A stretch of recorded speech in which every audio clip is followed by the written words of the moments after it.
నీతోని నిర్మించుకున్నటువంటి దేవుడు, నీ కొరకు నా కొరకు ప్రాణం పెట్టినటువంటి దేవుడు, నీ కొరకు నా కొరకు సొగసైనను స్వరూపమైనను లేకుండా చివరి వరకు కూడా రక్తాన్ని చిందించుకున్నటువంటి దేవుడు మనం వదిలిపెట్టుకుంటాడండి? వదిలిపెట్టుకుంటాడు మనల్ని? ఆయన ఎంత మాత్రం కూడా వదిలిపెట్టడం ప్రియమైన దేవుడు బిడ్డలు. చూడండి, ఆదాము అవ్వల పట్ల దేవుని కృప ఎట్లుందో చూడండి ఒకసారి.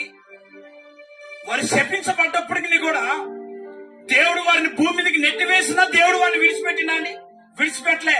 భూమికి ఆజ్ఞాపించిన దేవుడు, ఏ భూమి, నా కొడుకు ఒక్క గింజ వేస్తే నువ్వు 1000 గింజలు ఇవ్వాలి. వర్షమా, నా కొడుకు ఒక గింజ వేస్తే నువ్వు వర్షాన్ని కురిపించాలి. దేవుడు ప్రకృతికి సెలవిచ్చి వదిలిపెట్టుకున్నాడా అండి? వదిలిపెట్టుకోలే ప్రియమైన దేవుడు బిడ్డలారా. ఆయన వదిలిపెట్టడానికి, ఆయన విడిచిపెట్టడానికి మానవుడు